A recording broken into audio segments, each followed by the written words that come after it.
Bismillahirrahmanirrahim. Assalamualaikum warahmatullahi wabarakatuh. Waalaikumsalam warahmatullahi wabarakatuh. Kami dari kelompok yang beranggota NIN, Hafidz Sururi Herwanto, Abdul Rozak, dan saya sendiri Izadin Mustafa akan mempresentasikan tentang problematika vaksinasi COVID-19 di Indonesia. Sebelum kita memulai pembahasan, mari kita menyimak dan mendengarkan video yang sudah disampaikan tersebut. Monggo.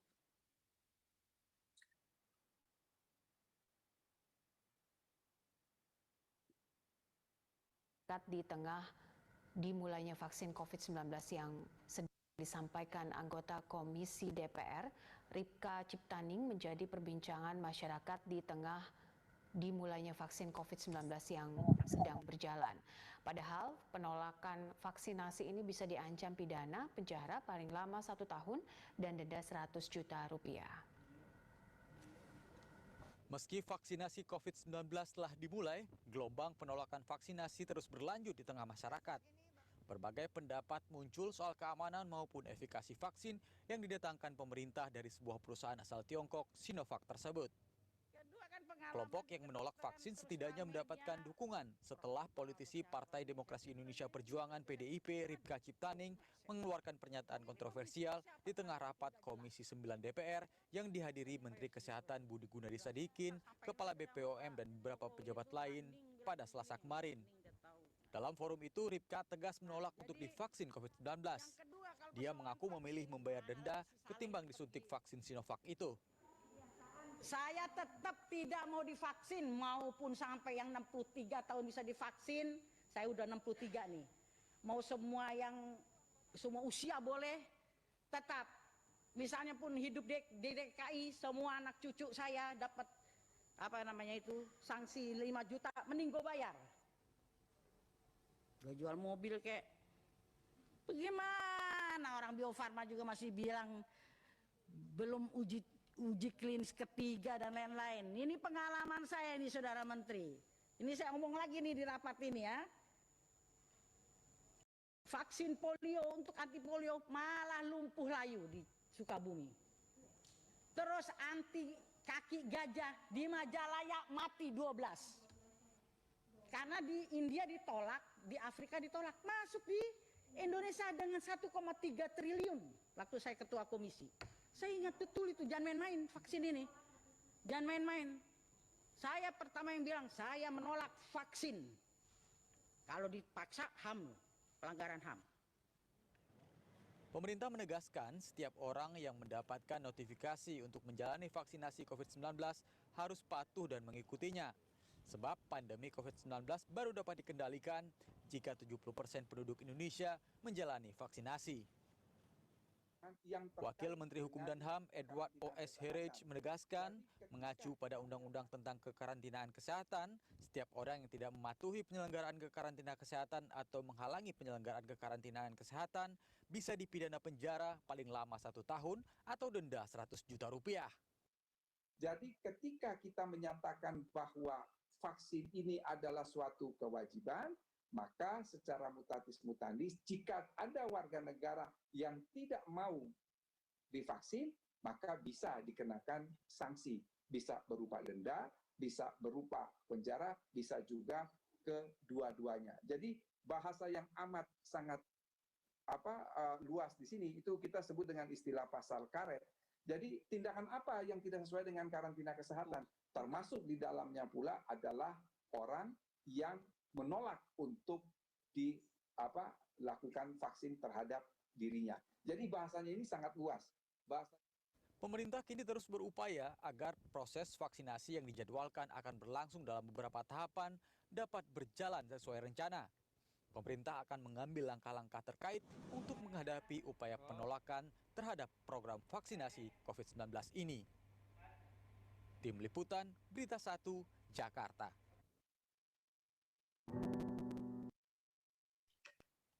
Oke, cukup ya.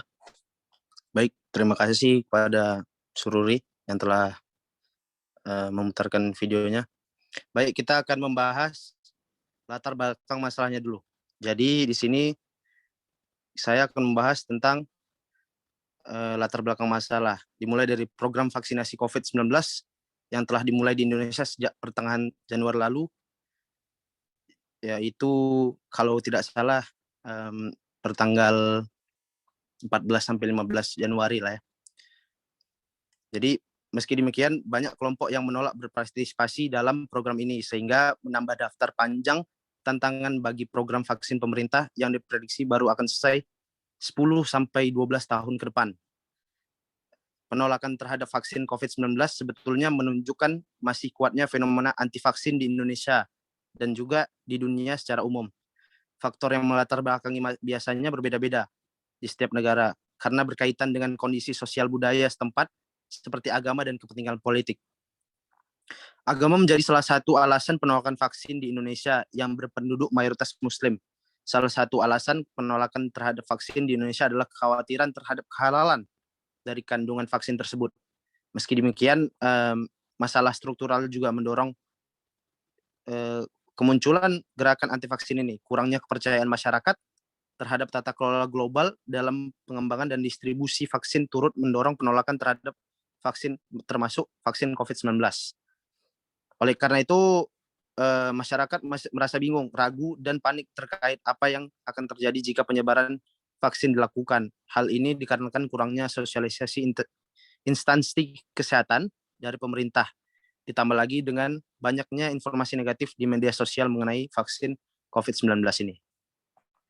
Begitulah latar belakang masalahnya. Selanjutnya pembahasan akan dilanjutkan oleh Razak.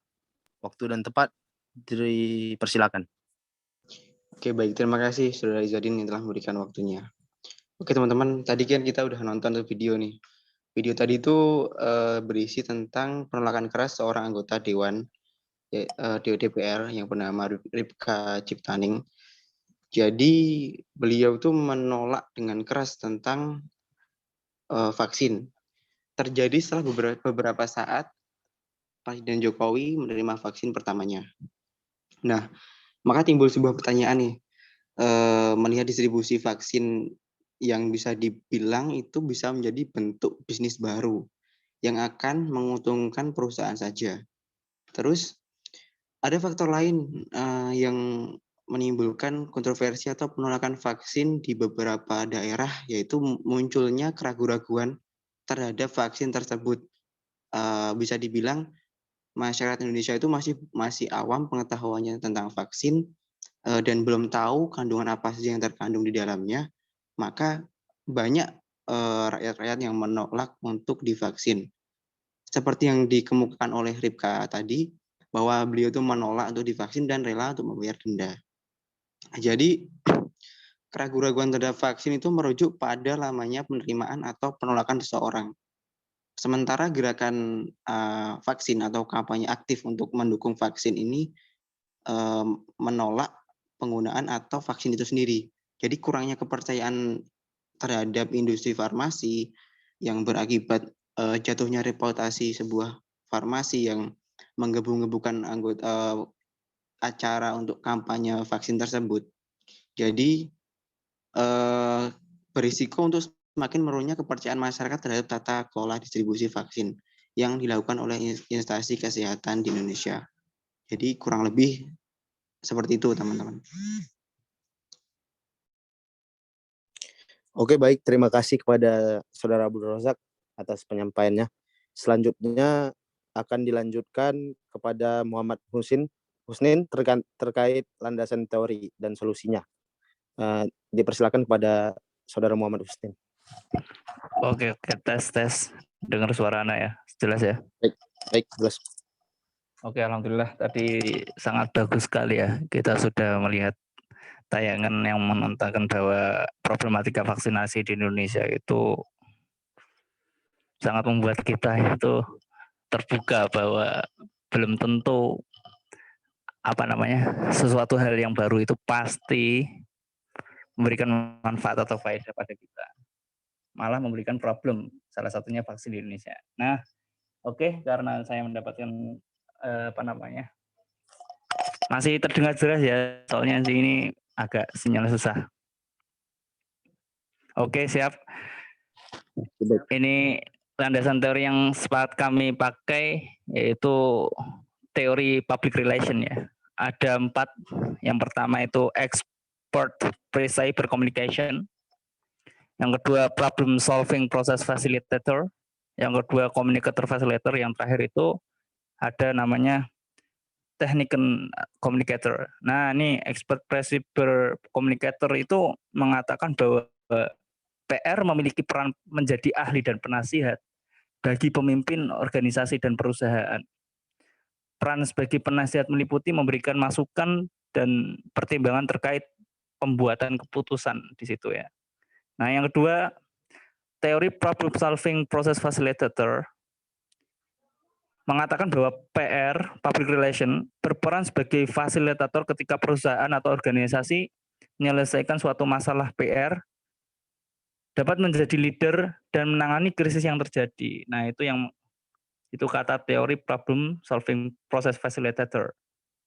Dan yang ketiga, communicator facilitator mengatakan bahwa PR memiliki peran menjadi jembatan komunikasi antara organisasi baik internal maupun eksternal. Nah, ini PR harus mampu sebagai penengah ya bila terjadi kesalahan persepsi. Dan yang terakhir itu ada technical communicator. PR di sini dianggap sebagai pelaksana teknis komunikasi yang menyediakan maksudnya layanan di bidang teknis. Nah, teori yang lain dipakai adalah manajemen krisis ya, yang menyebutkan bahwa manajemen krisis adalah upaya dalam mengatasi sebuah krisis yang pada dasarnya merupakan proses bertahap. Itu kata Kriyatono. Nah, ini saya mengutip tadi. Nah, terus solusinya apa? Tadi ketika ada permasalahan atau problematika tadi. Nah, kita tahu bahwa analisis dampak dari penyebaran vaksin di Indonesia diantaranya menyebabkan sedikit problematika seperti menyebabkan kepanikan, keraguan serta ketakutan masyarakat mengenai vaksin tersebut jika disuntikkan ke tubuh mereka gitu loh. Nah, hal ini disebabkan karena apa? Karena kurangnya sosialisasi yang dilakukan instansi kesehatan pemerintah terkait vaksin, serta banyaknya informasi negatif di dunia maya atau medsos mengenai vaksin COVID yang akan disebarkan di Indonesia. Jadi oleh karenanya, sebagai seorang public relation, ya ini teman saya itu ada yang public relation itu. Jadi saya mewawancari sedikit, jadi lumayan tahu ya.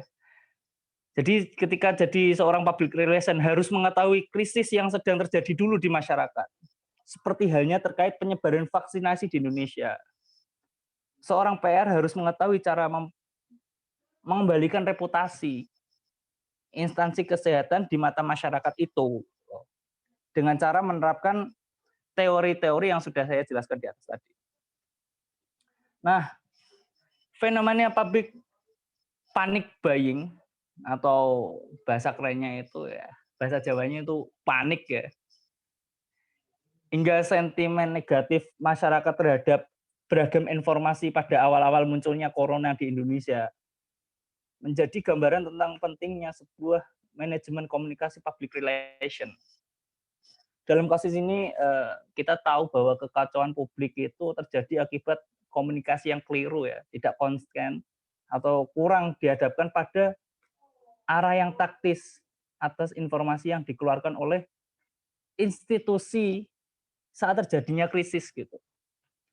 Oleh karenanya, komunikasi menjadi kunci dalam penyelenggaraan pelayanan publik bagi sebuah institusi maupun perusahaan guna membangun dan meningkatkan kepercayaan publik sekaligus mengembalikan reputasi instansi pemerintah tersebut, instansi kesehatan di sini ya.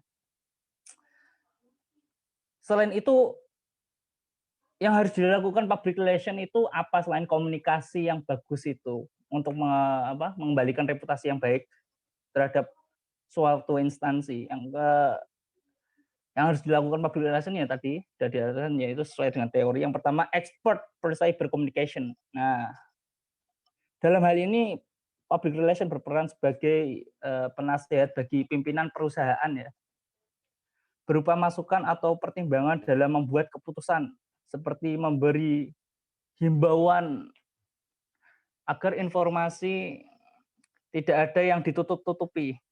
Jadi terbuka semua di situ. Perusahaan tidak boleh memberikan pernyataan bohong atau dengan kata lain harus memberikan, ini bentar iklan dulu ya, iklan bentar ada motor lewat, harus memberikan pernyataan yang fakta, harus jujur karena publik memiliki hak untuk mengetahui fakta yang sebenarnya gitu. Jadi bersifat terbuka. Dan yang kedua itu ada namanya tadi yang sesuai dengan teori tadi di atas. Yang kedua itu bentar Pak, lupa bentar. Ada namanya problem solving process facilitator ya. Nah, peran PR sangat penting ya di sini ya sebagai fasilitator ketika instansi kesehatan menyelesaikan sebuah krisis. Peran dalam hal ini memberikan informasi yang jelas tentang perkembangan atas penanganan krisis akibat penyebaran vaksin tersebut. Dalam hal ini public relation harus tanggap dalam menyelesaikan masalah tersebut. Nah, ini yang dikatakan problem solving process facilitator ya. Ini solusinya. Harus memberikan informasi yang jelas tentang perkembangan atas penanganan krisis akibat penyebaran vaksin. Nah, sedangkan yang terakhir itu communicator facilitator. Apa artinya di sini solusinya? Nah, ini peran public relation sebagai jembatan komunikasi antara perusahaan dengan media ataupun pengguna vaksin ya, di sini publik ya. Dalam hal ini seorang public relation harus menjadi penengah. Nggak boleh unggul atau nggak boleh tumpang tindih. Jadi mengutamakan instansi mereka dan melupakan publik. Nggak boleh seperti itu. Karena peran publik di sini harus menjadi penengah antara perusahaan dengan media dengan memberikan informasi sesuai dengan hasil data-data relevan. Nah, setelah itu kan masyarakat menilai bahwa oh ternyata public relation itu penengah dan memberikan data yang relevan sehingga reputasi instansi kesehatan itu akan membaik jika public relation itu melakukan semua solusi yang saya telah jabarkan tadi. Oke, sekian itu ya mungkin ya moderator. Oke, terima kasih. Terima kasih kepada Mas Husnin. Selanjutnya kesimpulan yang akan disampaikan oleh saudara kita Mas Sururi. Waktu dan tempat dipersilakan.